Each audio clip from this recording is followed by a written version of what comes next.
আসসালামু আলাইকুম। আই এডুকেশনের পেজ থেকে আমি আপনাদেরকে আরও একবার স্বাগতম জানাচ্ছি।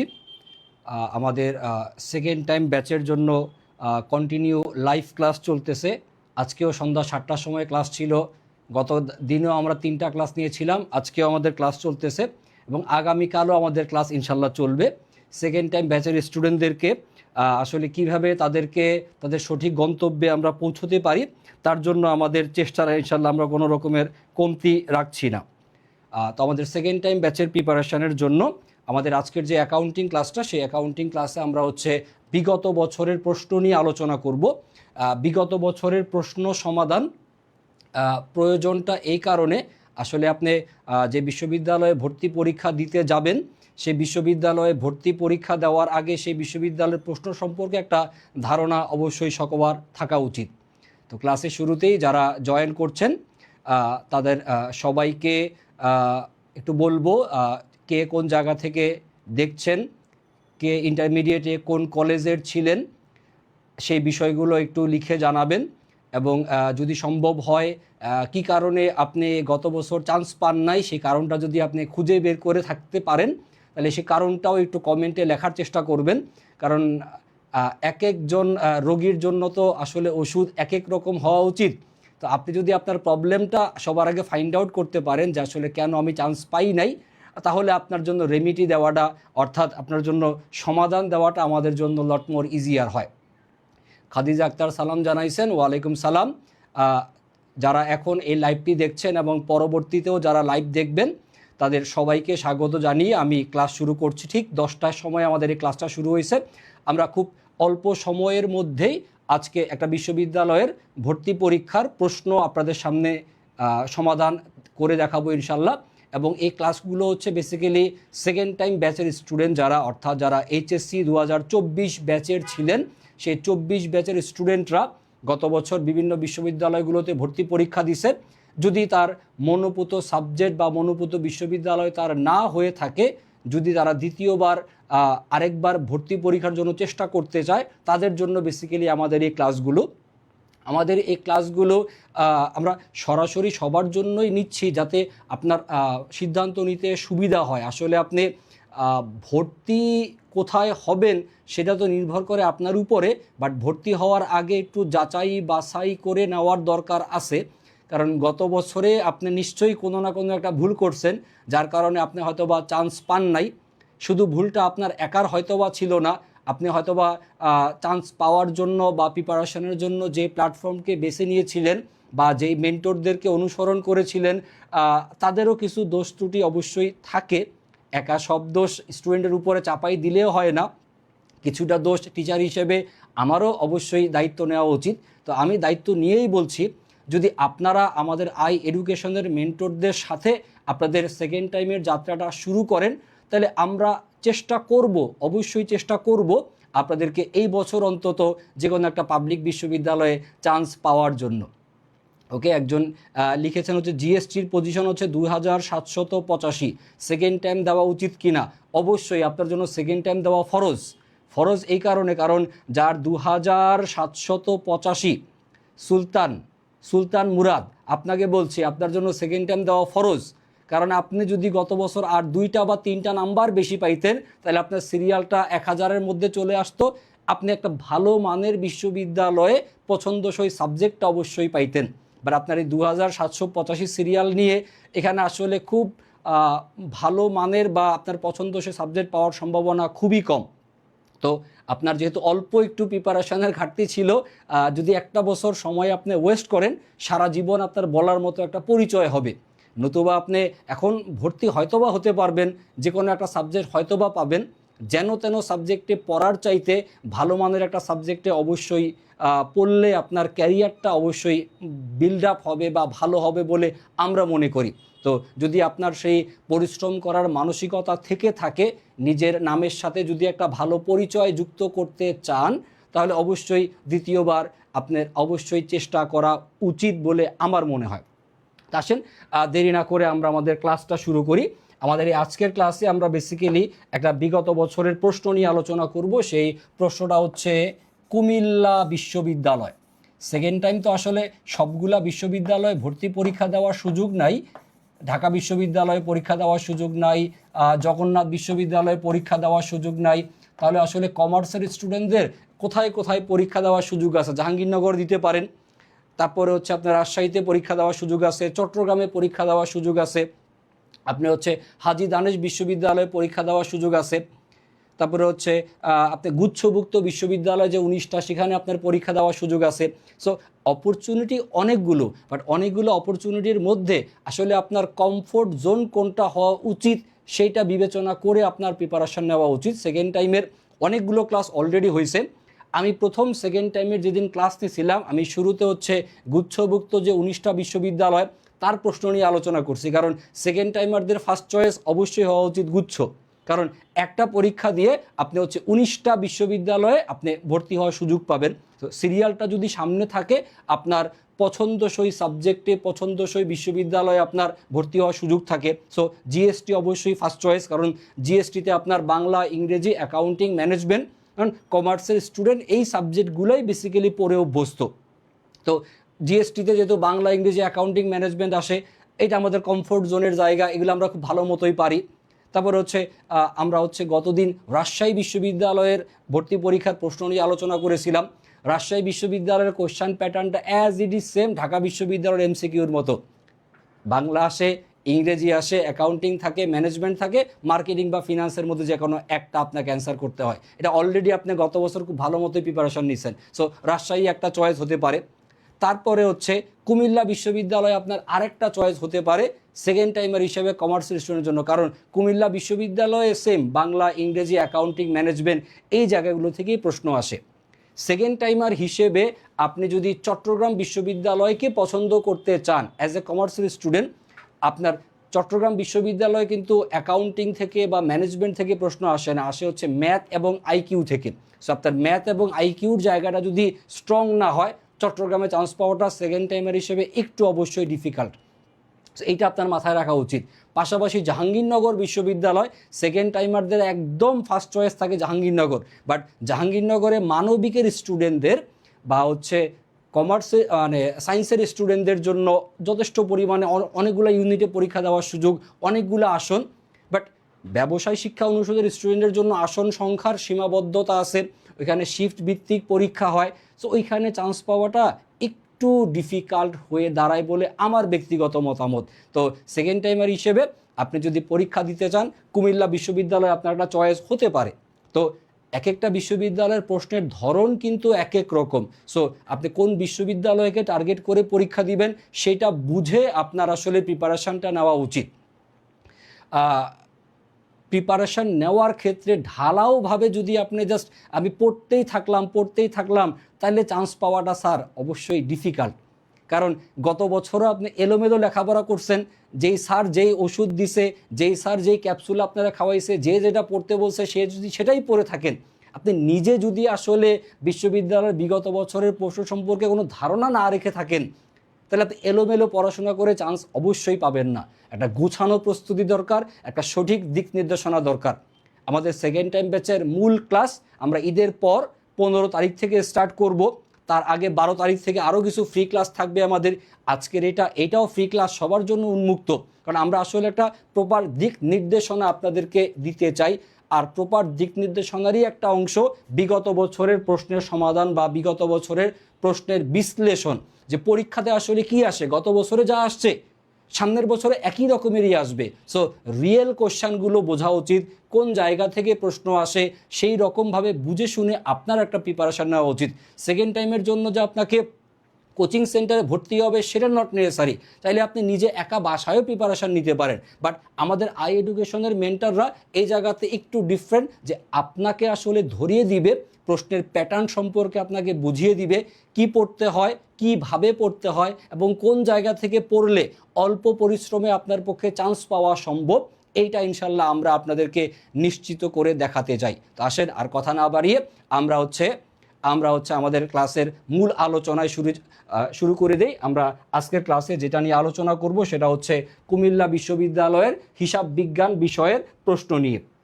তো যেহেতু আমি হিসাব বিজ্ঞানের টিচার, তো আমি তো হিসাব বিজ্ঞান নিয়ে আলোচনা করব। তো হিসাব বিজ্ঞানে গত বছর কুমিল্লা বিশ্ববিদ্যালয়ে যে প্রশ্নটা আসছে সেইটা এই জায়গাতে দেওয়া আছে। এই প্রশ্নটা 1 নাম্বার কোশ্চেন, এইটা একটা অবচয় সংক্রান্ত প্রশ্ন। যারা যারা ক্লাসে জয়েন করছেন তারা অবশ্যই একটু কমেন্ট বক্সে যার যার পরিচয়টা, নামটা বা কলেজের নামটা বা আপনার এসএসসি এসএসসি এবং ইন্টারে জিপিএ কত ছিল, কি কারণে চান্স পান নাই, আপনি লিখতে পারেন। আমি কি পড়াচ্ছি সেটার দিকে মনোযোগ দেওয়ার চাইতে আপনার মনের যে কষ্টটা আছে সেইটা আগে প্রকাশ করেন, সেইটা আগে ঝেড়ে ফেলেন, মানসিকভাবে আগে শক্ত হওয়া শুরু করেন, তারপরে সেকেন্ড টাইমের জার্নি আমরা শুরু করি। সেকেন্ড টাইমারদের চান্স পাওয়ার জন্য প্রথম যে বিষয়টা জরুরি সেটা হচ্ছে আসলে মন থেকে নিজের উপরে বিশ্বাস। গত বছর অনেকগুলো পরীক্ষাতে বিশ্ববিদ্যালয়ে আপনি পরীক্ষা দিয়ে চান্স পান নাই, অবশ্যই আপনার কনফিডেন্স লেভেল অনেক লো হয়ে আসছে, মনের মধ্যে অনেক রাগ, ক্ষোভ, দুঃখ, কষ্ট আপনার জমা হয়ে আছে। একবার নিজের কপাল চাপড়াচ্ছেন, একবার আল্লাহকে দোষ দিচ্ছেন, আর যত রকমের গালি আপনি জানেন সব দিচ্ছেন ওই টিচারকে, ওই কোচিংকে যেখানে পড়ে আপনি গত বছর চান্স পান নাই। আপনি নিজের দোষটা একটু কম দেখেন, আপনি যে লেখাপড়ায় ফাঁকি দিচ্ছেন সেটা ইম্পর্টেন্ট না, আমি অমুক কোচিংয়ে পড়ছিলাম বলে হয়তো বা চান্স পাই নাই। এরকম আর আসলে দোষ চাপিয়ে দেওয়ার একটা মানসিকতা বাঙালিদের অবশ্যই থাকে আমাদের। যাই হোক, এই রাগ, ক্ষোভ, দুঃখ, কষ্ট ভুলে আসেন আমরা একটু কয়েকটা প্রশ্ন সমাধান করব এবং আপনাদেরকে জাস্ট একটু সাজেশন দেওয়ার চেষ্টা করব, প্রশ্নের ধরন সম্পর্কে বোঝানোর চেষ্টা করব এবং ঈদের আগে আগে একটু আপনাদেরকে মানসিকভাবে আমরা চাঙ্গা করতে চাই যে সবাই ঈদ করবে, আনন্দ করবে, কোরবানি দিবে, আর আপনি চান্স পান নাই এই জন্য মনের দুঃখে কষ্টে বসে থাকবেন, সেটা তো আমরা হতে দিতে পারি না। তো একটু বোর্ডে খেয়াল করব সবাই, এখানে অবচয়ের একটা প্রশ্ন দেওয়া আছে। এটা হচ্ছে গত বছরের প্রশ্ন, কুমিল্লা বিশ্ববিদ্যালয়ের প্রশ্ন। একজন বলছেন, সুলতান মাহমুদ আমি তো ইংলিশ কোনোভাবে ভালো করতে পারছি না। ইংরেজি ভালো করতে শুধু আপনি পারছেন না এমন না, বাংলাদেশের যত মানুষ আছে, বাংলাদেশে যদি 18 কোটি মানুষ হয়ে থাকে তাদের সবার একটা কমন প্রবলেমের নাম হচ্ছে আমি ইংরেজি একটু কম জানি, আমরা একটু কম বুঝি। তা আমরা যেহেতু বাঙালি, আমরা ইংরেজি কম পারবো এটা দোষের কিছু না, বাট বিশ্ববিদ্যালয়ে ভর্তি পরীক্ষার ক্ষেত্রে আপনার ইংরেজির যে মেমোরাইজিং পার্টগুলো থাকে, ভোকাবুলারি অংশ, ফ্রেজ ইডিয়মস অংশ, অ্যাপ্রোপ্রিয়েট প্রিপোজিশন অংশ, কার্ড স্পেলিং অংশ, অ্যানালজি অংশ, যেখান থেকে কমার্সের স্টুডেন্টদের প্রশ্ন হয়, গ্রামাটিক্যাল পার্ট, এগুলো আপনাকে আস্তে ধীরে ভালো মতো নিয়ম বুঝে বুঝে পড়তে হবে এবং সর্বোপরি বিগত বছরের রিয়েল বিশ্ববিদ্যালয়ের কোশ্চেন সলিউশন করাটা, প্র্যাকটিস করাটার উপরে আমি বেশি গুরুত্ব দিতে চাই। আপনি গ্রামারের কত বেশি রুলস আপনি জানেন সেটা ইম্পর্টেন্ট না, গ্রামারের রুলসটা অ্যাপ্লাই করে আপনি কোশ্চেন সমাধান করতে পারেন কি না এই দক্ষতা আর আসাটা জরুরি। সো ইংরেজি যারা একটু কম পারেন, কম বুঝেন, তারা এই বিষয়ে আমাদের ইংরেজির মহসিন স্যারের সাথে একটু যোগাযোগ রাখবেন। উনি ইংরেজিতে অনেক দক্ষ এবং উনি আপনাদেরকে আশা করি একটা প্রপার গাইডলাইন দিতে পারবেন। এবং দৈনিক যদি এখন থেকে আপনি অল্প অল্প করে পড়া শুরু করেন, আশা করি ইংরেজি দুর্বলতাগুলো কাটায়ে ওঠাটা খুব একটা কঠিন কিছু হবে না। ওকে, অনেকে অনেক রকমের কমেন্ট লিখছেন, ধন্যবাদ, কমেন্ট করতে থাকেন, আমি একটু পড়ায় ফিরে যাই। আস্তে ধীরে আমরা আপনাদের কমেন্টগুলো অবশ্যই পড়ব এবং প্রয়োজন বোধে এখন রিপ্লাই না দিতে পারলেও পরে সময় করে রিপ্লাই দিয়ে দিব। আচ্ছা, একজন তার নাম লিখছেন, কলেজের নাম লিখছেন আনন্দমোহন কলেজ। আনন্দমোহন হচ্ছে ময়মনসিংহের একটা কলেজ এবং আমাদের আই এডুকেশনের একটা অফলাইন ব্রাঞ্চ, যেখানে আমরা টিচাররা সরাসরি গিয়ে ক্লাস নিব। ময়মনসিংহে আমরা প্রথমবারের মতো চালু করেছি। তো আনন্দমোহনের যিনি নাম লিখলেন, কি নাম, শ্রী বিজয় চন্দ্র পাল। আপনি সম্ভব হলে আমাদের ময়মনসিংহের অফলাইন যে ব্রাঞ্চ, সেখানেও চাইলে আপনি সরাসরি আমাদের ক্লাসগুলো গিয়ে করতে পারবেন।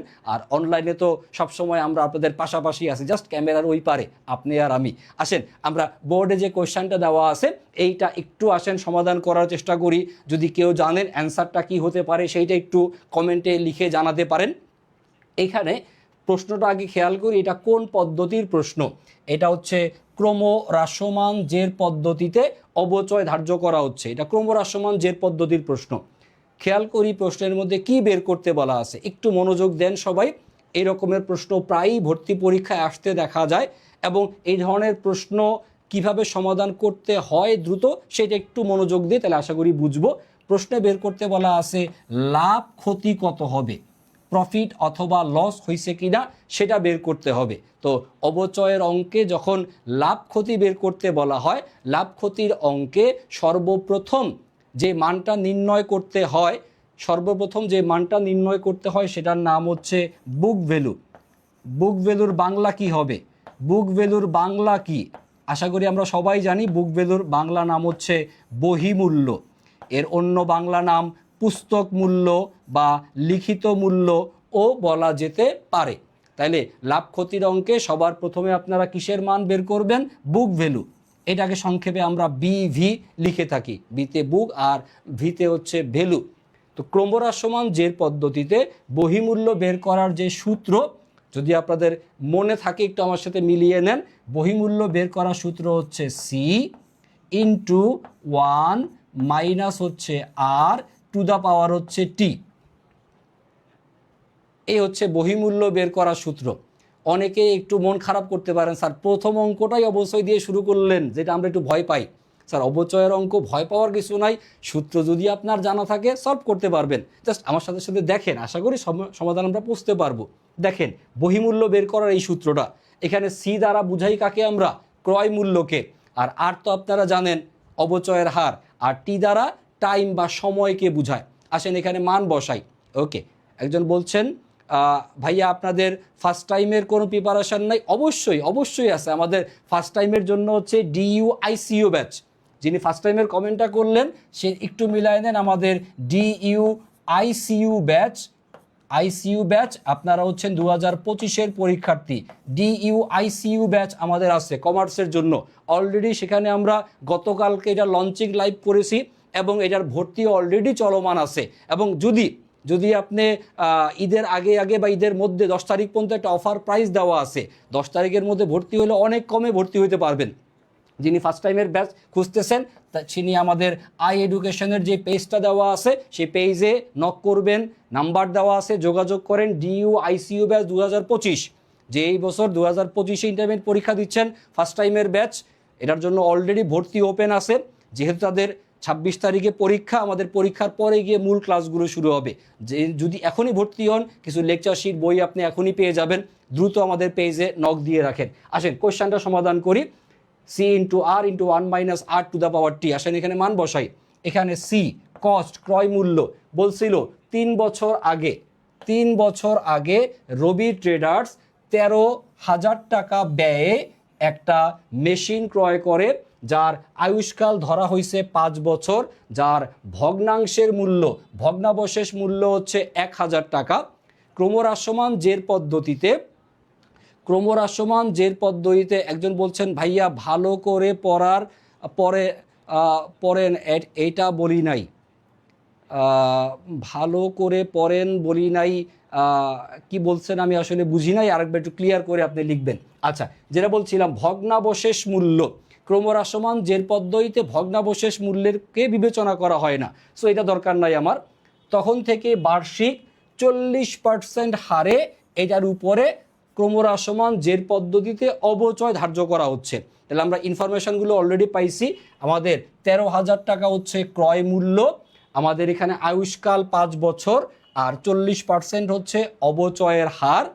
আর আজকে এইটা 1,000 টাকায় কি করছে? বিক্রি করছে। তাহলে আমাদের প্রশ্নে বিক্রয় মূল্য, যেটার ইংরেজি নাম বলতে পারি আমরা কি? এসভি মানে হচ্ছে সেলস ভ্যালু। বিক্রয় মূল্য দেওয়া আছে কত? 1,000 টাকা। আচ্ছা স্যার একটু মিলায় নেন, যন্ত্রপাতিটা বা মেশিনটা আপনি ক্রয় করছিলেন কত বছর আগে? যেটা প্রশ্নের শুরুতে দেওয়া আছে, কত বছর আগে ক্রয় করছেন? 3 বছর আগে। 3 বছর আগে যদি ক্রয় করে থাকেন তাহলে ব্যবহার করছেন কয় বছর? 3 বছর আগে ক্রয় করে থাকলে 3 বছরই তো ব্যবহার করছেন। তাইলে আপনি যে 3 বছর ব্যবহার করলেন, তাহলে বহিমূল্য বের করবেন কত বছরের জন্য? বহিমূল্য বের করব কয় বছরের? 3 বছরের। যদিও আয়ুষ্কাল 5 বছর, বাট আমরা তো 5 বছর এখনো ব্যবহার করি নাই, আমরা ক্রয় করছি 3 বছর আগে। তার মানে এখন পর্যন্ত এই যে বহিমূল্য বের করতেছি, এখানে এখন পর্যন্ত সম্পত্তিটা আমরা ব্যবহার করলাম কত বছর?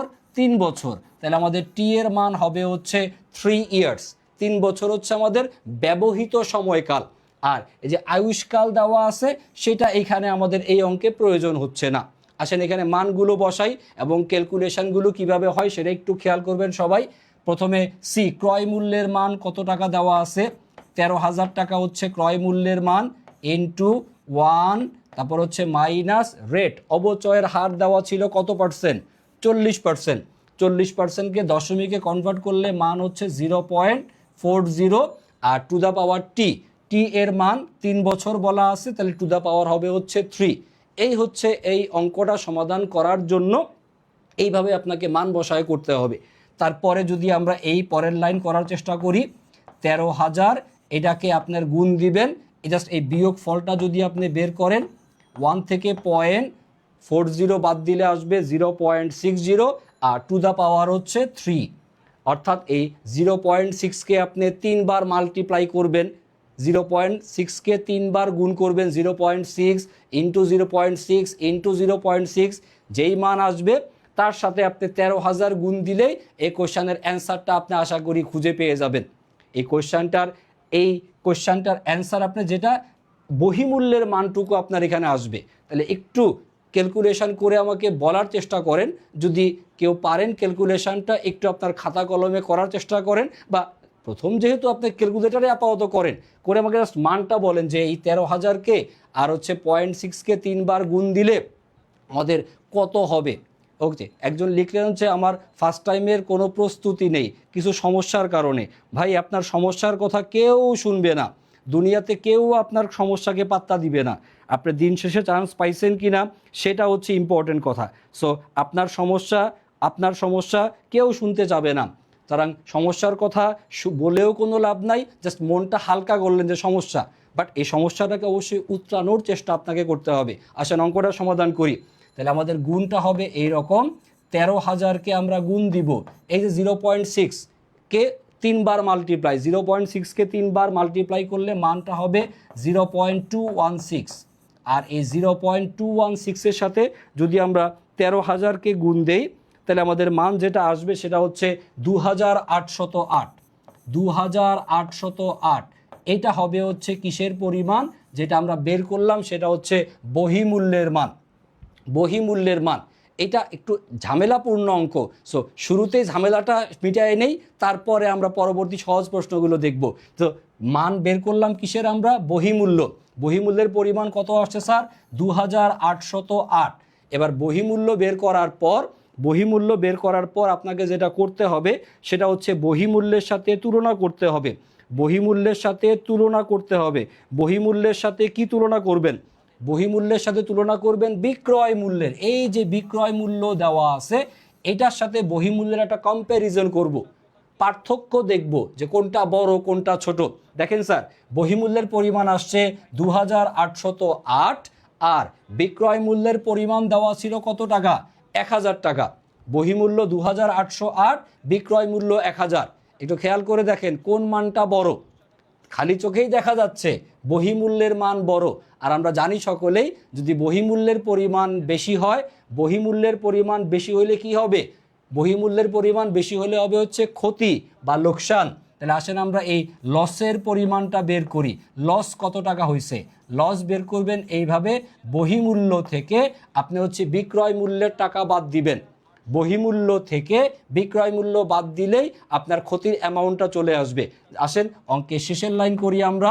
অঙ্কের শেষের লাইন 2,808, এখান থেকে বাদ দিব হচ্ছে আমরা 1,000। 2,808 ছিল বহিমূল্য আর বিক্রয় মূল্য হচ্ছে 1,000। সো ডিফারেন্স বা পার্থক্য যত টাকা সেটা হচ্ছে 1,808, আর এটা হচ্ছে কিসের পরিমাণ, লস বা ক্ষতির পরিমাণ। যেহেতু বহিমূল্যের পরিমাণটা বড় বা বেশি ছিল, তাহলে আপনার ক্ষতি, এই দেখেন উত্তরটা হবে কত, লোকসান হবে, ক্ষতি হবে 1,808 টাকা। অ্যান্সার হবে হচ্ছে 1,808। 1,808 এই হচ্ছে আমাদের কোশ্চেনটা সঠিক উত্তর। তো আশা করি আপনাদের বুঝতে পারার কথা।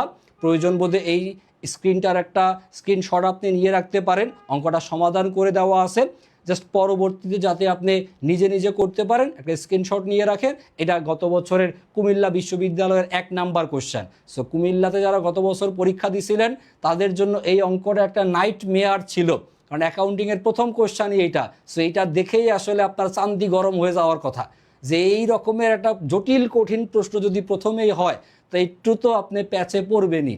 আর ইউনিভার্সিটি স্যাররা এইরকম প্যাচ আপনাদের জন্যই রেখে দেয় যে প্রথমেই এমন একটা প্রশ্ন জিজ্ঞাসা করে, অবচয়ের অঙ্ক, দেখলে আপনার করতে তো মন চাবেই। তো যখনই আপনি প্রথম অঙ্কটা করা শুরু করেন, এই অঙ্কটা পরীক্ষার হলে প্রথমেই করতে গেলে আপনার কমপক্ষে 3 থেকে 4 মিনিট লাগবে। খেয়াল করেন, দেখেন স্যার, আমি যে অঙ্কটা সমাধান করতেছি আমারই তো প্রায় 8-10 মিনিট লেগে গেছে, বুঝায় বুঝায় করছি, তারপর আমারও 8-10 মিনিট লাগছে। তো আপনার পরীক্ষা হলে যতই আপনি দ্রুত করেন আপনার কমপক্ষে 3 থেকে 4 মিনিট লাগবে। এই ক্যালকুলেশনটা একটু ঝামেলাপূর্ণ অবশ্যই। সো এই রকমের বড় প্রশ্ন পরীক্ষার হলে অ্যান্সার করতে হয় সবার লাস্টে। এটা একটা স্ট্র্যাটেজি, একটা টেকনিক। শুরুতে সহজগুলো করা, তারপর হচ্ছে কঠিনগুলো টাচ করে আসা, বা প্রয়োজন মধ্যে কঠিন 2-1টা কোশ্চেন ছেড়ে দিয়ে আসা। কারণ ইউনিভার্সিটি কখনোই বলে না যে আপনি সবগুলা কোশ্চেনের অ্যান্সার করেন। সব আপনাকে অ্যান্সার করতে বলে? সব কি আপনাকে অ্যান্সার করতে বলে না? সব আপনাকে অ্যান্সার করতে বলে না। কিন্তু আপনারা কি করেন? আপনারা তো সব অ্যান্সার করেন, আর সব অ্যান্সার করে আপনি কি খান? মাইনাস। মাইনাস আপনি আস্তে আস্তে কি করেন? মাইনাস খাওয়া শুরু করেন। আপনার সব উত্তর কি আপনি পারেন? সব উত্তর আপনি পারেন না, তাহলে সব দাগান কি জন্য? সব যদি আপনি না পারেন তাহলে সব দাগান কেন পরীক্ষার হলে? স্যার আমরা তো টাকা দিয়ে ফর্মটা ফিল আপ করছি না, আর পরীক্ষা দিতে গেছি 1-2টা গোল্লা ফাঁকা রেখে আসলে স্যাররা যদি মন খারাপ করে এই জন্য দাগায় দিয়ে আসেন? না আন্দাজে নিজের ভাগ্য পরীক্ষার চেষ্টা করেন? স্যার এইটা একটা যুদ্ধ। এই যুদ্ধে ভর্তি পরীক্ষা অবশ্যই যুদ্ধ, কম্পিটিটিভ এক্সাম, এটা যুদ্ধ। এখানে কোনো ভুল করার সুযোগ নাই, আবেগ দেখানোর কোনো সুযোগ নাই। এখানে আপনাকে চান্স পাইতে হলে সঠিক সিদ্ধান্ত নিতে হবে। সব দাগানোর দরকার নাই, কারণ দাগানো উত্তর ভুল হলে মাইনাস হবে। আপনারা ইন্টারমিডিয়েট যখন পরীক্ষা দেন তখন আপনার নাম্বার কাটা যায় না, কিন্তু বিশ্ববিদ্যালয় ভর্তি পরীক্ষাতে দাগানো উত্তর ভুল হলে 0.25 করে কাটা যায়। যদি আপনি একটাও ভুল করেন সেটা আপনার জন্যই কি, সেটা আপনার জন্যই ক্ষতির কারণ হয়ে দাঁড়াবে। সো যদি না জানেন, না পারেন, বাদ দেন, স্কিপ করেন। বিশেষ করে বড় বড় অঙ্ক স্কিপ করেন, সব অ্যান্সার করার দরকার নাই। এই যেমন দেখেন 1 নাম্বারের পরে 2 নাম্বার যে প্রশ্নটা, এইটাও কি, এইটা হচ্ছে আমাদের এই যে বিকৃত পণ্যের ব্যয় সংক্রান্ত যেই আলোচনাটা, সেই টপিক থেকে আসা একটা প্রশ্ন। আসেন এই কোশ্চেনটাও আমরা একটু বুঝার চেষ্টা করি। এইটাও একটা ঝামেলাপূর্ণ প্রশ্ন, ঝামেলাপূর্ণ প্রশ্ন। আমরা উত্তরটা কত হয় সেটা আপনাদেরকে বলে রাখি। অ্যান্সারটা হচ্ছে কত টাকা বলা আছে? 200 টাকা। অ্যান্সার বলা আছে কত? অ্যান্সার বলা আছে কত টাকা? 500 টাকা হচ্ছে উত্তর বলা আছে। আচ্ছা 500 টাকা কিভাবে হবে সেটা আমরা আপনাদেরকে করে দেখাবো। বাট তার আগে আপনারা যারা সেকেন্ড টাইমার লাইভটুকু যারা দেখছেন তারা একটু প্লিজ, আপনারা যারা এখনও ভর্তি হন নাই আমাদের আই এডুকেশনের সেকেন্ড টাইম অপটিমিস্টিক ব্যাচে, আমাদের এই ব্যাচটাতে এখনও আমাদের ভর্তি চলছে। ঈদের পর থেকে আমাদের মূল ক্লাস শুরু হয়ে যাবে। সো যারা এখনও ভর্তি হন নাই, এই ঈদের মধ্যে একটা ডিসকাউন্ট অফার চলতেছে, খুব দ্রুতই আপনি আশা করি ভর্তি হয়ে যাবেন।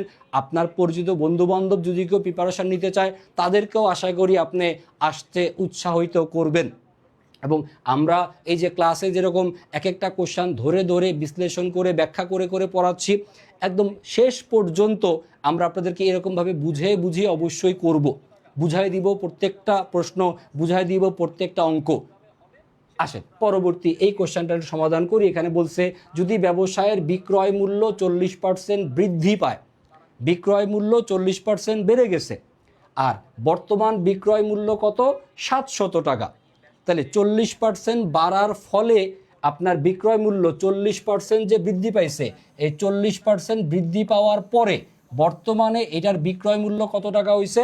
বর্তমান বিক্রয় মূল্য হচ্ছে 700 টাকা 40% বাড়ার পর। প্রশ্ন হচ্ছে 40% বাড়ার আগে পূর্বের বিক্রয় মূল্য কত ছিল? 40% বাড়ার আগে আমাদের কত টাকা বিক্রয় মূল্য ছিল? তাহলে ক্যালকুলেশনটা হচ্ছে এই যে আগের যেটা বিক্রয় মূল্য, পূর্বের বিক্রয় মূল্য, পূর্বের যত টাকা বিক্রয় মূল্য ছিল, এই পূর্বের বিক্রয় মূল্য কত সেটা আমরা জানি না, এই মানটা আমাদেরকে প্রশ্নে বের করতে বলছে। তো এই পূর্বের বিক্রয় মূল্যের চাইতে কত পার্সেন্ট বেড়ে গেছে? 40% বেড়ে গেছে। তাহলে পূর্বের যত টাকা বিক্রয় মূল্য তার কত পার্সেন্ট বাড়ছে? 40% বাড়ছে। তাইলে পূর্বের বিক্রয় মূল্য কত সেটা তো আর জানি না, বাট এটার কত পার্সেন্ট বাড়বে? 40% বাড়বে। তাহলে পূর্বের বিক্রয় মূল্যের যদি আপনি 40% বৃদ্ধি করেন তাহলে আপনার বর্তমান বিক্রয় মূল্য কত টাকা হবে? বর্তমান বিক্রয় মূল্য কত হবে বলছে এখানে? 700 টাকা হবে হচ্ছে বর্তমান বিক্রয় মূল্য। তাহলে পূর্বের বিক্রয় মূল্য যদি আপনি নির্ণয় করতে চান তাহলে ক্যালকুলেশনটা হবে হচ্ছে এখানে পূর্বের যত টাকা বিক্রয় মূল্য ছিল সেই পূর্বের বিক্রয় মূল্য এটার সাথে যত টাকা বাড়ছে, কত টাকা যেন বাড়ছে? পূর্বের যে বিক্রয় মূল্য তার কত পার্সেন্ট বাড়ছে স্যার বলা আছে? পূর্বের বিক্রয় মূল্যের বাড়ছে কত পার্সেন্ট? 40% বাড়ছে। এই 40% বেড়ে আর যোগ করে মূল্যটা কত হয়েছে? 700 টাকা হয়েছে। তাহলে আসেন একটু আমরা বুঝার চেষ্টা করি যে বেসিক্যালি পার্থক্যটা কত এখানে। দেখেন অ্যান্সার আমি আগেই বলছি, অ্যান্সার কত হবে? অ্যান্সার কত? 500। জাস্ট হিসাবটা হচ্ছে এই, অ্যান্সার যদি পূর্বের বিক্রয় মূল্য যদি 500 টাকা হয়, 500 টাকার যদি আপনি 40% নির্ণয় করেন, একটু বোঝেন স্যার, 500-র 40% করলে কত আসে? 500-র 40% করলে আসে হচ্ছে 200। এই 200 টাকা বাড়ছে, 500 টাকা ছিল আগের, তার সাথে বাড়াবেন আপনার হচ্ছে 200। এই 500 আর 200 বেড়ে আপনার বর্তমান কত হচ্ছে? 700 টাকা। তাহলে জাস্ট 500-র 40% করলেই আপনি অ্যান্সার পেয়ে যাবেন। আপনি মাঝে মধ্যে এরকম অপশন দেখেও অ্যান্সার বের করতে পারেন, অ্যান্সার বের করতে পারবেন। জাস্ট এই ফরম্যাটগুলো আপনি জাস্ট ফলো করেন, তাহলে ইজিলি আপনার অ্যান্সার বের করা সম্ভব। এগুলা আমরা আরও ভিন্ন ভিন্ন টেকনিকে আরও সহজবোধ্য উপায়ে ইনশাল্লাহ আপনাদেরকে ক্লাসের মধ্যে অবশ্যই করে দেখাবো। আসেন পরবর্তী প্রশ্নে যাই। এই প্রশ্নটা হচ্ছে আমাদের উৎপাদন ব্যয় থেকে আসা প্রশ্ন। পরিবর্তনশীল ব্যয় কোনটা এটা বের করতে বলা আছে। পরিবর্তন হয়ে যায়, পরিবর্তন হয়ে যায়, উৎপাদনের পরিমাণ বাড়াইলে যে ব্যয়টা আমাদের পরিবর্তিত হয়। অ্যান্সার সঠিক উত্তর কোনটা হবে একটু কমেন্ট করে জানাবেন। পরিবর্তনশীল ব্যয়, এইটা আশা করি আপনাদের খুব সহজে পারা উচিত। আগের দুইটা অঙ্ক জটিল কঠিন ছিল, দেখেই মাথা নষ্ট হয়ে গেছে, মাথা গরম হয়ে গেছে, সমাধান করতে একটু বেগ পেতে হয়েছে। এইটা আশা করি দ্রুত পারবেন। পরিবর্তনশীল ব্যয় আপনাকে বের করা লাগবে, খুঁজে বের করেন পরিবর্তনশীল ব্যয় কোনটা। উৎপাদন বৃদ্ধির সাথে সাথে যে ব্যয়টা পরিবর্তিত হয়, যে ব্যয় পরিবর্তিত হয় সেটা হচ্ছে কোনটা? সঠিক উত্তর কোনটা হবে একটু কমেন্ট করে জানান। এই কোশ্চেনের সঠিক উত্তর হওয়া উচিত কোনটা? প্রত্যক্ষ কাঁচামাল। প্রত্যক্ষ কাঁচামাল হচ্ছে কোশ্চেনের সঠিক উত্তর। কারণ আপনি যদি উদাহরণস্বরূপ একটা চেয়ার বানাইতে যদি আপনার 10 কেজি কাঠ লাগে, আপনার 3টা চেয়ার বানাইতে লাগবে কত? 30 কেজি। আপনার 5টা চেয়ার বানাইতে লাগবে কত? 50 কেজি। তাহলে উৎপাদন বৃদ্ধির সাথে সাথে যে ব্যয়টা পরিবর্তিত হয় সেটা হচ্ছে পরিবর্তনশীল ব্যয়। অ্যান্সারটা হবে হচ্ছে প্রত্যক্ষ কাঁচামাল। কিন্তু আপনার প্রতিষ্ঠানের বীমা খরচ, আপনার ম্যানেজারের বেতন, আপনার ভাড়া, এগুলো ফিক্স থাকে, এগুলো কোনো পরিবর্তন হয় না। তাহলে প্রত্যক্ষ কাঁচামাল হচ্ছে আপনার পরিবর্তনশীল ব্যয়, আর বাকিগুলো হচ্ছে আপনার স্থির বা স্থায়ী ব্যয়। আসেন পরবর্তী কোশ্চেন দেখি। আমরা খুব বেশি প্রশ্ন করব, মানে সমাধান দেখাবো না, অল্প কয়েকটা কোশ্চেন আপনাদেরকে দেখাবো যাতে আপনারা জাস্ট বুঝতে পারেন যে প্রশ্নগুলো কী রকমের ছিল, সমাধানগুলো কিভাবে করতে হয়। এটা আরও একটা উৎপাদন ব্যয় থেকে আসা প্রশ্ন। এখানে বের করতে বলছে উৎপাদিত পণ্যের একক প্রতি মূল্য কত। উৎপাদন যে আপনি করছেন, এই যে দেখেন উৎপাদন ব্যয় দেওয়া আছে কত? উৎপাদন ব্যয় দেওয়া আছে কত? 60,000 টাকা। এই উৎপাদন ব্যয় হলো 60,000 টাকা। তাইলে আপনার পার ইউনিটের একক প্রতি মূল্য কত টাকা সেটা আপনাকে বের করতে হবে। এই রকমের প্রশ্ন চট্টগ্রাম বিশ্ববিদ্যালয়ে বা রাজশাহী বিশ্ববিদ্যালয়ে, ইভেন কুমিল্লা ইউনিভার্সিটির পরীক্ষাতে অসংখ্যবার আসছে। জাস্ট ফিগারটা এখানে চেঞ্জ করে দেওয়া। এখানের সমাধানটা হচ্ছে এই রকম। আমরা প্রথমে যেটা লিখব সেটা হচ্ছে প্রারম্ভিক মজুদ। অঙ্কে যেটা দেওয়া আছে প্রারম্ভিক মজুদ, এর সাথে আপনি যোগ করবেন হচ্ছে উৎপাদিত এককের পরিমাণ, কত একক পণ্য আপনি উৎপাদন করছেন, এটা যোগ। আর এখান থেকে মাইনাস হবে বা বিয়োগ হবে হচ্ছে বিক্রয়ের একক, যত একক পণ্য আপনি বিক্রয় করে দিলেন। প্রারম্ভিক মজুদ যেটা নিয়ে আপনি উৎপাদন বছর শুরু করেন, তারপরে যোগ করবেন হচ্ছে উৎপাদিত একক, কারণ আপনি যদি উৎপাদন করেন আপনার পণ্যের পরিমাণ বাড়ে, আর সেখান থেকে আপনি পণ্যদ্রব্য কী করেন? বিক্রয় করেন। আর বিক্রয় করে দিলে আপনার গুদামে পণ্যের পরিমাণ কি হয়? হ্রাস পায় বা কমে যায়। তো যেহেতু বিক্রয় করলে কমে, তাই এটার সামনে আমরা মাইনাস চিহ্ন দিলাম। আর সারা বছরে উৎপাদন আর এই বিক্রয় সব শেষে, বছরের শেষে সব শেষে যেটা থেকে যায় সেটার নাম কি? বছরের শেষে যেটা থেকে যায় সেটার নাম হচ্ছে সমাপনী মজুদ। জাস্ট এই ফরম্যাটে আপনি মান বসাইলে উৎপাদিত এককের পরিমাণটা আসবে, তারপরে ভাগ করলে অঙ্কের অ্যান্সারটা আপনি খুব সহজেই পেয়ে যাবেন।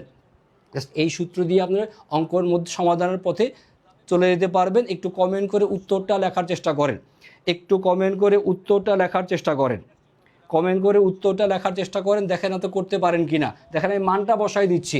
প্রারম্ভিক মজুদের পরিমাণ দেওয়া আছে কত একক, 2000 একক। তারপর সমাপনী মজুদের পরিমাণ দেওয়া আছে হচ্ছে 1600 একক। প্রারম্ভিক মজুদের নিচে প্রারম্ভিক মজুদের মান, সমাপনী মজুদের নিচে সমাপনী মজুদের মান। তারপরে বিক্রয়ের পরিমাণ বলা আছে কত, 12400 একক। এই যে বিক্রয় মাইনাস চিহ্ন দিয়ে লিখলাম 12400 একক। আমাদের উৎপাদিত এককের পরিমাণ কত, এই মানটা প্রশ্নে দেওয়া নাই, এই মানটা আপনাকে বের করা লাগবে সবার প্রথমে। তাহলে উৎপাদিত এককের পরিমাণটা বের করবেন এইভাবে, খেয়াল করেন। এই যে 12400, এটা তো মাইনাস চিহ্ন দেওয়া, এটাকে যদি সমানের ওই পাশে নেই, সমানের ওই পাশে নিলে কি হবে, দুইটা যোগ। তাহলে এই দুটাকে আমরা যোগ করি, 12400 আর হচ্ছে এই 1600, জাস্ট এই সমানের ওই পারে গিয়ে নিয়ে দুটাকে আমরা যোগ করে দিলাম। 12400 আর হচ্ছে 1600, এই দুইটার যোগফল কত আসবে, এই দুইটার যোগফল আসবে কত, 14000। আর এই যে প্রারম্ভিক মজুদ, এইটা কি হবে, ওই পাশে গেলে মাইনাস। তাহলে 14000 থেকে যদি আপনি 2000কে মাইনাস করে দেন, তাহলে মানটা হবে হচ্ছে কত, 12000। তাহলে উৎপাদিত এককের পরিমাণ কত একক পেলাম, 12000 একক। আর এই 12000 এককের উৎপাদন ব্যয়ের পরিমাণ দেওয়া আছে কত, 12000 এককের উৎপাদন ব্যয় হলো 60000 টাকা। তো 60000 টাকা যদি মোট উৎপাদন ব্যয় হয়, 60000 টাকাকে 60000 টাকা উৎপাদন ব্যয়কে আপনি ভাগ করবেন এই 12000 একক দিয়ে, উৎপাদিত একক দিয়ে ভাগ করলেই আপনার কোশ্চেনের অ্যান্সার চলে আসবে। একটু অ্যান্সারটা কত হয় ক্যালকুলেশন করেন।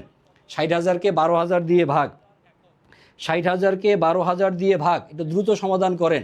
60000কে 12000 দিয়ে ভাগ কত হয় অ্যান্সার, 60000কে 12000 দিয়ে ভাগ করলে এই যে এইটা অ্যান্সার। 60000কে 12000 দিয়ে ভাগ করলে উত্তর কত পাইলাম, 5 টাকা। কোশ্চেনটার অ্যান্সার হবে হচ্ছে 5 টাকা। তো এই রকমের প্রশ্নই আপনার বিশ্ববিদ্যালয়ের ভর্তি পরীক্ষায় আসে। তো এই রকম প্রশ্ন আপনি সমাধান করতে আদৌ পারেন কিনা, এগুলো আপনি নিয়মিত প্র্যাকটিস করেন কিনা, এইটা আপনার আসলে জানা দরকার, বুঝার দরকার। তো অ্যাকাউন্টিংয়ে ভালো করার জন্য থিওরিটিক্যাল প্রশ্নের পাশাপাশি ম্যাথমেটিক্যাল প্রশ্নও তো আপনাকে পরীক্ষায় সমাধান করতে হবে। আর ম্যাথমেটিক্যাল কোশ্চেন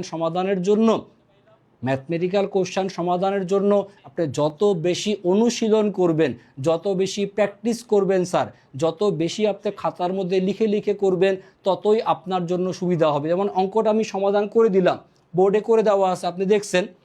এই অঙ্কটাই যদি আপনি আরও একবার ক্লাস শেষে করেন, আগামীকাল সকালে যদি আরও একবার করেন, তারপর দিন সকালে যদি আরও একবার করেন, 2-3 বার যখন অঙ্কটা আপনি খাতার মধ্যে লিখে লিখে করবেন, তখন আপনার সূত্রটা মাথার মধ্যে গেঁথে যাবে, ক্যালকুলেশনটা আপনি দ্রুত মুখে মুখে করতে পারবেন।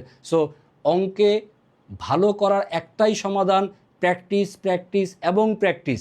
মাঝে মধ্যে আপনাদের মনে হতে পারে যে ক্যামেরার ওই পাশে যিনি কথা বলতেছেন উনি সব অঙ্ক পারে, কিভাবে সম্ভব? স্যার আমি তো মাঝে মধ্যে পারি না। আপনি স্টুডেন্ট, আপনি পারেন না, বা টিচার সব অঙ্কের সমাধান জানে। কিভাবে?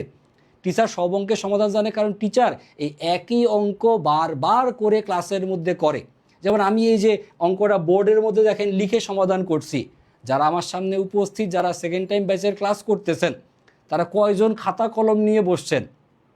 বসেই নেই, জাস্ট মোবাইলটা একটু অন করে রাখছি, দেখার চেষ্টা করতেছি যে স্যার আসলে কি পড়ায়, কেমনে পড়ায়, বোঝার চেষ্টা করি, জাস্ট একটা মানসিক তৃপ্তি নেওয়ার চেষ্টা করি। বাট এই ভুলটা গত বছরও আপনি করছেন। এই বছরও যদি জাস্ট আপনি ক্লাস দেখেন, একটু বোরিং লাগলে চলে যান, স্যাররা ক্লাসের মধ্যে কিছু বুঝাচ্ছে, না বুঝলেই আপনি চলে যান, আপনি একটা কমেন্ট করলেন, স্যার কমেন্টের রিপ্লাই না দিলেই না আমি আর ক্লাস করবো না, রাগ করে চলে গেলাম। এই যে ভুলগুলো গত বছরে আপনি করছেন, এখন যদি এই ভুলগুলো বজায় রাখেন, তাহলে আপনার জন্য চান্স পাওয়াটা একটু ডিফিকাল্ট। সো আমাদের যেই টিচার যখনই ক্লাস নেন, যাই পড়ান ক্লাসে, স্যার বোর্ডে যা লেখেন, স্যাররা ক্লাসে বোঝানোর জন্য যা লেখেন, একটু খাতার মধ্যে লিখবেন, নোট করার চেষ্টা করবেন। এটা পড়া মনে রাখতে এবং পড়া পরবর্তীতে বুঝতে আপনাকে সহায়তা করে, এবং এইটা একটা ভালো স্টুডেন্টের লক্ষণ। সো আপনি গত বছর একটু খারাপ স্টুডেন্ট ছিলেন, তাই হয়তো চান্স পান নাই।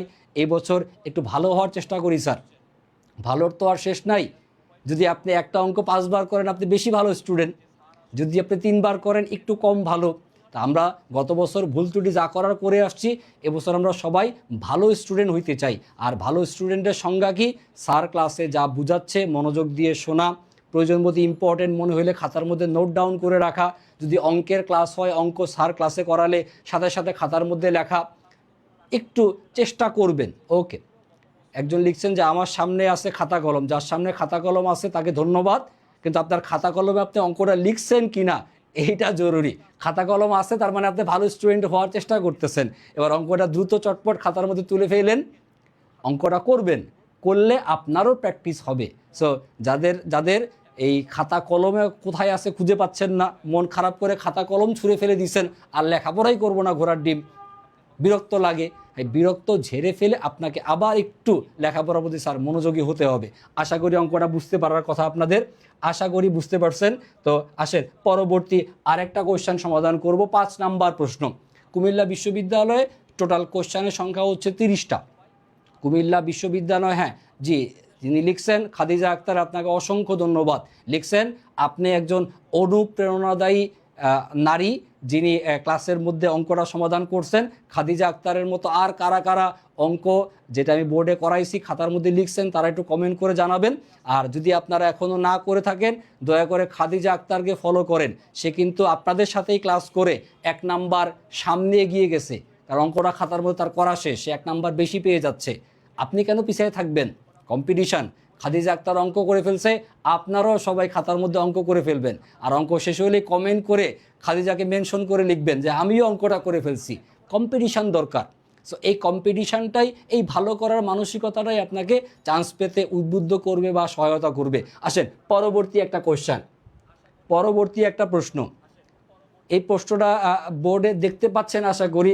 দ্রুত একটু কমেন্ট করে অ্যান্সারটা জানান তো, দ্রুত কমেন্ট করে অ্যান্সারটা জানান যে একটা কোম্পানি বিনামূল্যে বর্তমান শেয়ার মালিকদের মধ্যে 10:1 এই অনুপাতে শেয়ার বিতরণ করে, বন্টনকৃত এই শেয়ারকে বলেটা কি? স্যার এই রকমের প্রশ্ন হাজারবার আমরা পড়ছি, হাজারবার পড়ছি। ঢাকা বিশ্ববিদ্যালয়ে এই 10:1 জায়গায় বলছিল 5:1, মনে থাকার কথা। ঢাকা বিশ্ববিদ্যালয়ে 5:1 দেওয়া, অন্য বিশ্ববিদ্যালয়ে অন্য রকমের পরিমাণ দেওয়া। বিনামূল্যে যে শেয়ারটা বিতরণ করা হয় বর্তমান বা বিদ্যমান শেয়ার মালিকদের মধ্যে, সেটাকে কি বলে? দ্রুত কমেন্ট করে জানাই, দ্রুত কমেন্ট করে জানাই সেটাকে কি বলে স্যার? বোনাস শেয়ার বলে। বোনাস শেয়ার হচ্ছে কোশ্চেনের অ্যান্সার। খেয়াল করেন স্যার, এই 5 নাম্বার যে কোশ্চেনটা, এই কোশ্চেনটাতে নাম্বার কত? কুমিল্লার প্রত্যেকটা কোশ্চেনে 1 নাম্বার করে। তো এই 5 নাম্বার কোশ্চেনটা যদি আপনি অ্যান্সার দাগান কত নাম্বার পাবেন? 1 নাম্বার পাবেন। দেখেন ক্লাসের শুরুতে যে অঙ্কটাতে শুরু করছিলাম, ক্রমহ্রাসমানের অবচয়ের অঙ্ক বিশাল জটিল ছিল, ওইটাতেও কত নাম্বার? ওইটাতেও তো এই সেম নাম্বার, 1 নাম্বারই।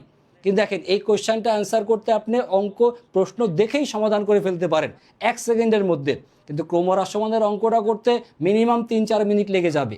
তো আগে সহজ বা সোজা প্রশ্নগুলো আপনি অ্যান্সার করেন, তারপরে গিয়ে জটিল বা কঠিন প্রশ্নগুলো অ্যান্সার করবেন। এইভাবে আপনাকে ধীরে ধীরে প্র্যাকটিস করতে হবে। এবং সব প্রশ্নই যে পরীক্ষার হলে অ্যান্সার করব এমন না, কিছু প্রশ্ন ছেড়েও দিয়ে আসবো। অ্যাকাউন্টিংয়ে কুমিল্লাতে 30টা প্রশ্ন আসে, 30টাই আপনার অ্যান্সার করার দরকার নাই। যদি আপনি সঠিক সময়ের মধ্যে 25-26টা কোশ্চেন অ্যান্সার করে দিয়ে আসতে পারেন, তাইলে আপনার পক্ষে চান্স পাওয়া সম্ভব। আর মনে রাখেন, ভর্তি পরীক্ষা শুধু অ্যাকাউন্টিং সাবজেক্টে না, ভর্তি পরীক্ষাতে বাংলাও থাকে, ইংরেজিও থাকে, ম্যানেজমেন্টও থাকে। এই যে এতগুলা বিষয়ের প্রশ্ন, সেগুলো তো অ্যান্সার করতে হবে। সো ভর্তি পরীক্ষাতে খেলাটা হচ্ছে কে কত অল্প সময়ের মধ্যে বেশি পরিমাণ সঠিক প্রশ্নের উত্তর দিতে পারে। সময়টা অল্প, আর প্রশ্নের উত্তর দাগাইতে হবে সঠিক। ভুল যে যত কম করতে পারে, ভুল কি করতে হবে? কমায়ে করতে হবে। ভুল বেশি করাটা একটু ঝামেলাপূর্ণ, কারণ যত বেশি ভুল করবেন নাম্বার মাইনাস হয়ে থাকবে। কেউ যদি এমন বলেন যে স্যার পরীক্ষার হলে আমি কোনো ভুল করব না, এটা অসম্ভব। আপনার মানুষ, ফেরেশতা তো আর না। সো আপনি মানুষ ভুল করবেই। আদম আলাইহিস সালাম ভুল করছিলেন বলেই তো আমরা দুনিয়াতে আসছি। সো মানুষ ভুল করবেই, আপনিও মানুষ, আপনিও ভুল করবেন। পরীক্ষার হলে তো ভুল আরও বেশিই করবেন। সো পরীক্ষার হলে ভুল আমাদের হবেই। বাট আমরা যে প্রশ্নটা একটু পরীক্ষার হলে অ্যান্সার মনে আসবে না, যেই প্রশ্নটা একটু জটিল বড় বলে মনে হবে, সেই প্রশ্নগুলো আমরা বাদ দিব। দেখেন স্যার, 100টা কোশ্চেনের মধ্যে 100টা সঠিক উত্তর দাগানোর দরকার নাই। 100টা কোশ্চেনের মধ্যে যদি আপনি 75 থেকে 80টা কোশ্চেন সঠিক দাগায় দিয়ে আসতে পারেন, তাহলে আপনি চান্স পাবেন। 75 থেকে 80টা কারেক্ট করলে আপনি চান্স পেয়ে যাবেন। যদি 85-86টা কারেক্ট হয়, আপনি তো ফার্স্ট সেকেন্ড থার্ড হয়ে যাবেন। তো ভর্তি পরীক্ষাতে প্রথম সিরিয়ালে থাকতে গেলে আপনার 80% মার্কস পেলেই এনাফ। সো ভর্তি পরীক্ষাতে যে প্রথম হবে, সেও যদি 10-15টা বা 20টা কোশ্চেন বাদ দিয়ে আসে, কোনো প্রবলেম নাই। তো এই রকমের প্রশ্ন বাদ দেওয়া সবার আগে আপনি শিখতে হবে যে পরীক্ষার হলে আমি কোন প্রশ্নটা অ্যান্সার করব আর কোনটা বাদ দিব। আমরা যখন ক্লাসে পড়াবো, সবই পড়াবো আপনাকে, সমস্ত নিয়মের আপনার অঙ্ক সমাধান আপনাকে করাবো, এবং মাঝে মধ্যে বলেও দিব যেটা আমরা ক্লাসে শিখলাম এটা পরীক্ষার হলে গিয়ে অ্যাপ্লাই করব কিনা, সেটা ডিপেন্ড করে আপনার পরীক্ষার হলে সময়ের উপর। সো এই সিদ্ধান্তগুলো বা এই যে ভীতিগুলো বা এই যে টেকনিকগুলো আমরা ধীরে ধীরে ইনশাল্লাহ আপনাদেরকে শেখাবো। এবং আমাদের যখন মূল ক্লাস শুরু হবে, নিয়মিত এক্সামের ব্যবস্থা থাকবে, যখন আপনারা এক্সামগুলো দিবেন, পরীক্ষাগুলো দিবেন, এই ভীতিগুলো আশা করি আপনারা কাটিয়ে উঠতে পারবেন। তো আজকে জাস্ট এই 5টা কোশ্চেন আমরা সমাধান করলাম, আর প্রশ্নের আলোচনায় যাচ্ছি না, নতুন করে ব্যাখ্যা বিশ্লেষণে আমি যাচ্ছি না। জাস্ট আপনাদেরকে কুমিল্লা বিশ্ববিদ্যালয়ে 5টা প্রশ্ন দেখালাম। এই রকমের প্রশ্নগুলো আমরা ইনশাল্লাহ আপনাদেরকে যখন আমাদের পরবর্তী ক্লাস হবে, সেখানেও আপনাদেরকে বুঝিয়ে বুঝিয়ে করাবো ইনশাল্লাহ। তো জাস্ট আপনাদেরকে কনফিডেন্স বিল্ড আপ করার জন্য, সাহস জোগানোর জন্য একটুখানি পড়ালাম, অনেকখানি কথাবার্তা বললাম। আর এই অনেকখানি কথাবার্তাগুলো বলার উদ্দেশ্য একটাই, যে আপনার এই হারানো আত্মবিশ্বাসটা ফিরিয়ে নিয়ে আসা, আপনার মনের মধ্যে একটা জেদ সৃষ্টি করা, এবং আপনি গত বছরে যে ভুলগুলো করছিলেন সেগুলো একটা একটা করে আপনার সামনে দেখিয়ে দেওয়া। গত বছরের ভুলের মধ্যে আপনার প্রথম ভুল হতে পারে যে নিজে লেখাপড়ায় সময় না দেওয়া। নিজের দোষটা আগে দেখেন, কারণ যারা চান্স পাইছে তারা লেখাপড়া করেই চান্স পাইছে, লেখাপড়া ছাড়া কেউ চান্স পায় নাই। সো আপনি যদি বলেন যে স্যার আমিও তো লেখাপড়া করছি, আপনি কি অবশ্যই অন্যদের চাইতে একটু কম করছেন বলেই আপনি চান্স পান নাই। সো গত বছরে যে লেখাপড়া করছেন, সেই লেখাপড়ার পরিমাণটা একটু স্যার অবশ্যই বাড়াইতে হবে।